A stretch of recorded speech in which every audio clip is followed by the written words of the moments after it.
Soyez donc les bienvenus dans cette basilique du Sacré-Cœur pour ce nouveau pèlerinage de Carême, où nous nous appuyons, vous le savez, sur l'encyclique du pape François, qu'il a publiée au mois d'octobre dernier, l'encyclique sur le Sacré-Cœur de Jésus, et qui est vraiment un très beau texte que je vous invite à lire régulièrement, à prendre quelques paragraphes, parce que le pape y présente véritablement toute la spiritualité française du Sacré-Cœur, et comme c'est une encyclique, ça veut dire que le pape a décidé que pour les 350 ans des apparitions du cœur de Jésus à Paray-le-Monial, eh bien, le monde entier, parce que c'est une encyclique, c'est pas une lettre pour les évêques de France, etc., le monde entier serait invité à développer, comprendre pour sa propre relation à Dieu, quel est le Sacré-Cœur de Jésus.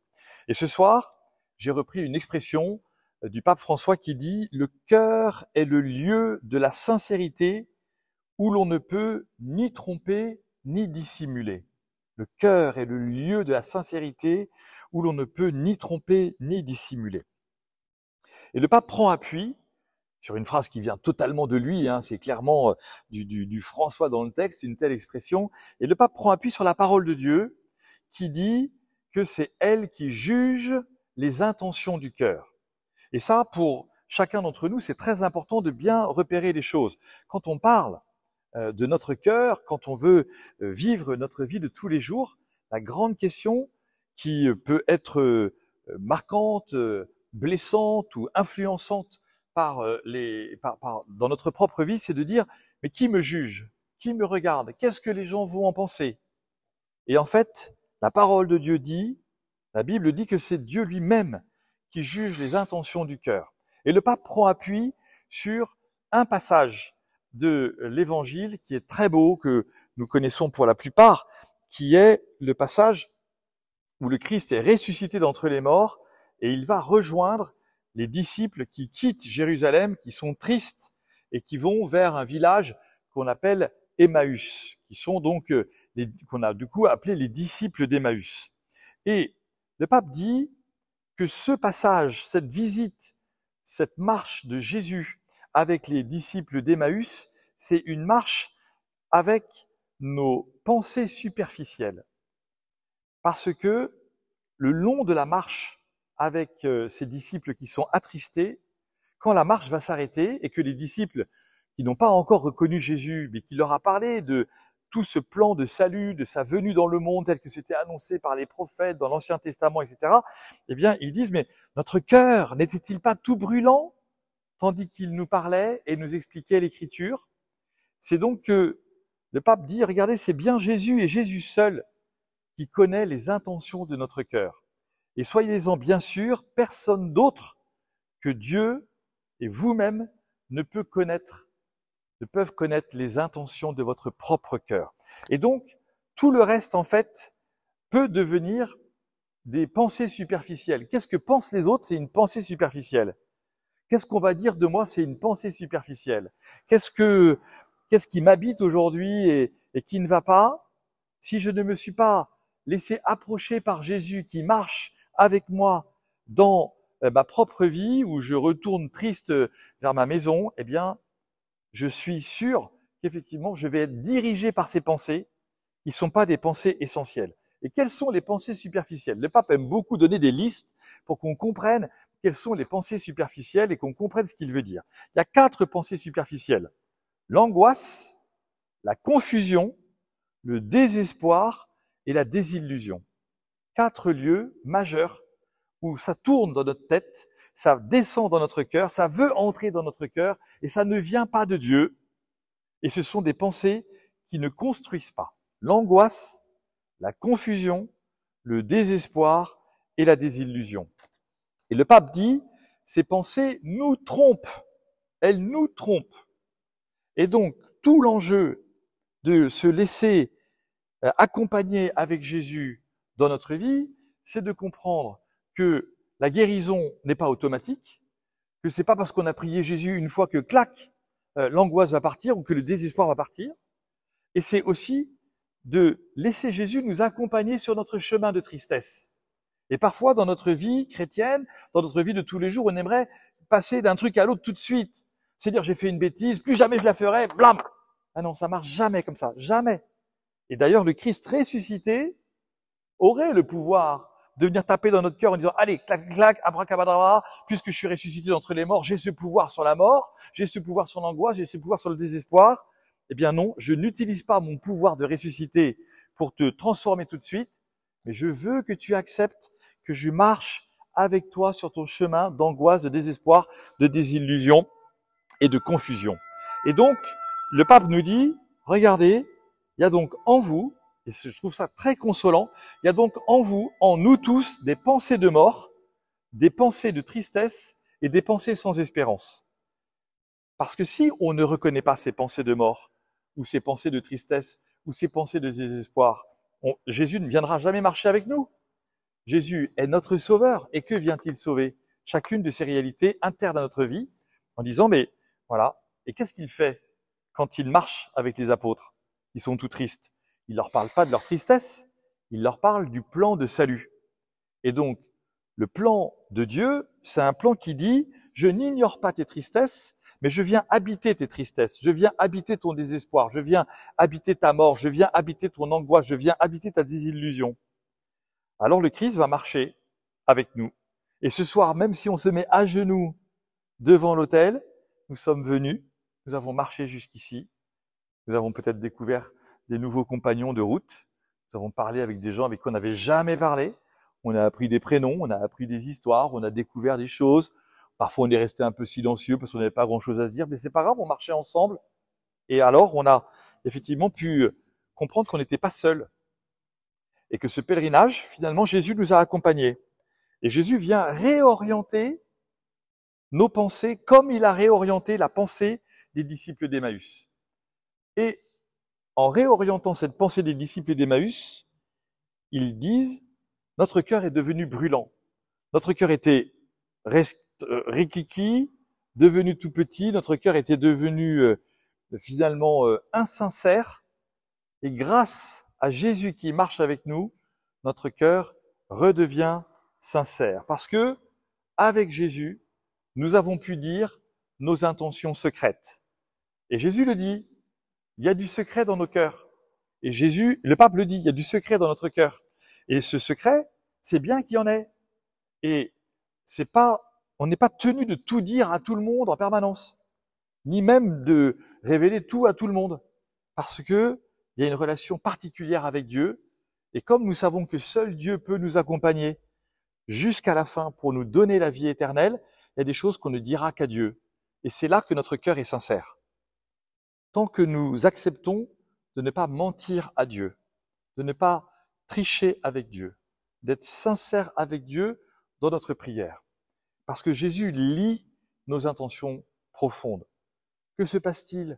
Pourquoi êtes-vous si triste? T'es bien le seul à pas savoir ce qui s'est passé à Jérusalem. Et nous, on nous avait dit que c'est... En plus, ils sont en colère.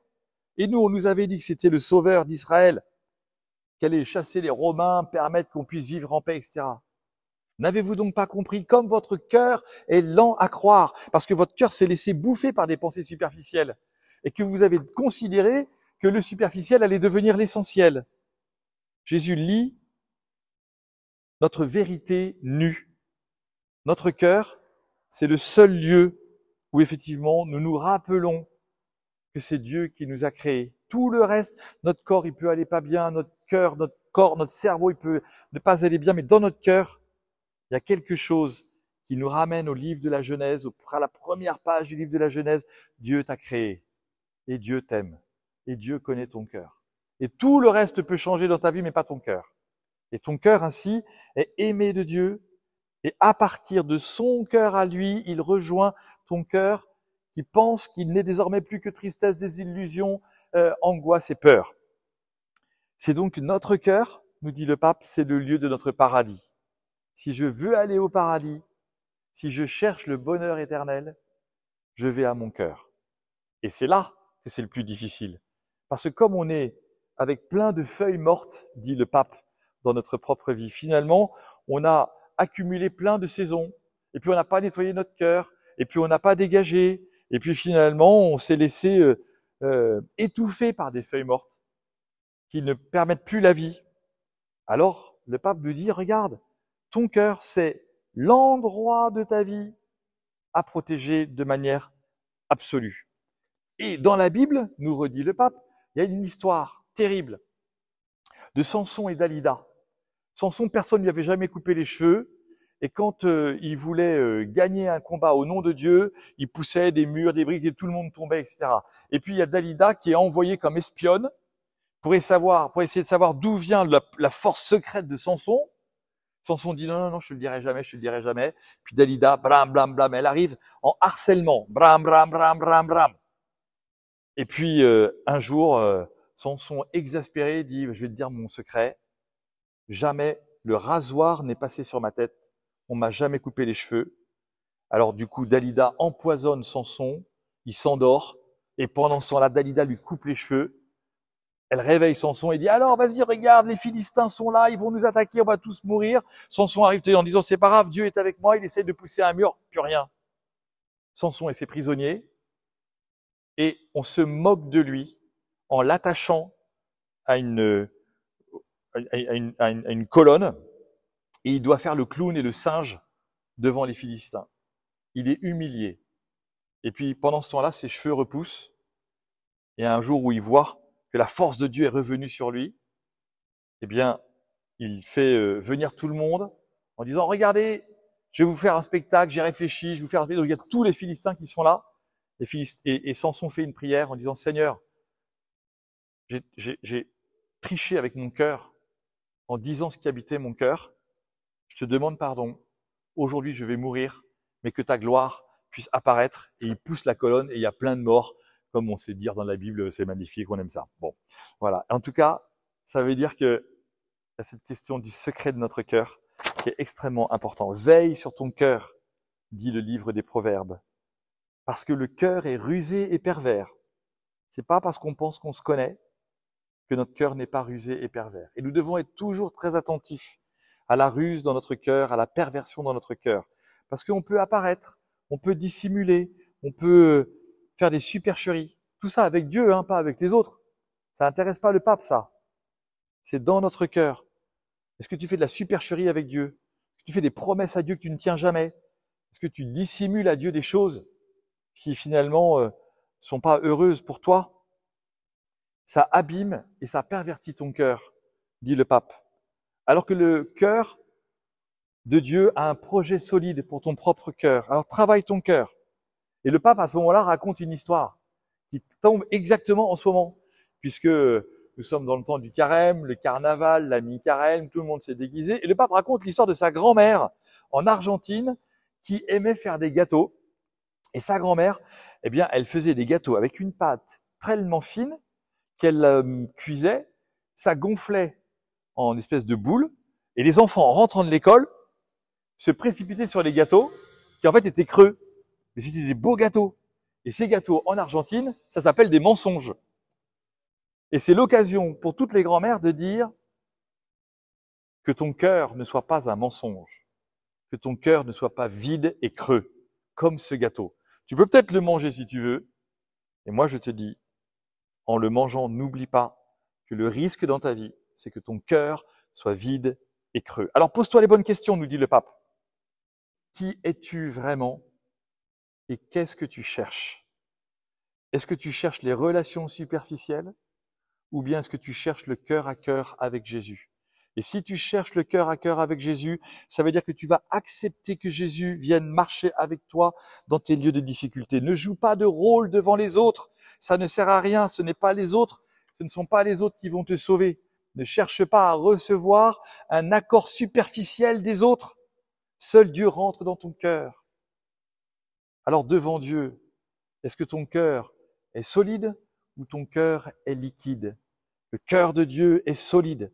Et toi, tu peux demander à Dieu, dans toutes les zones liquides de ta vie, les angoisses, etc., de rendre fort ton cœur, pour qu'effectivement tu puisses ainsi bénéficier de la tendresse de Dieu, de la joie de ce salut que tu vas recevoir, pour recevoir une ferveur nouvelle dans ta propre vie, pour adorer Jésus de tout ton cœur, et pour remercier Jésus de l'amour dont il t'aime. Et c'est la raison pour laquelle le pape rappelle cette grande apparition de Jésus à Sœur Faustine, Sainte Faustine Kowalska, qui, vous savez, est la première canonisée du XXIe siècle par Jean-Paul II, le dimanche de la miséricorde divine de l'an 2000, où Jean-Paul II canonise Sœur Faustine, qui devient donc Sainte Faustine, et qui a eu cette apparition de Jésus qui lui dit « Il n'y a pas d'autre prière que tu peux faire quand tu me regardes, qui est de dire « Jésus, j'ai confiance en toi. Jezu ufam tobie. » Jésus, c'est en polonais.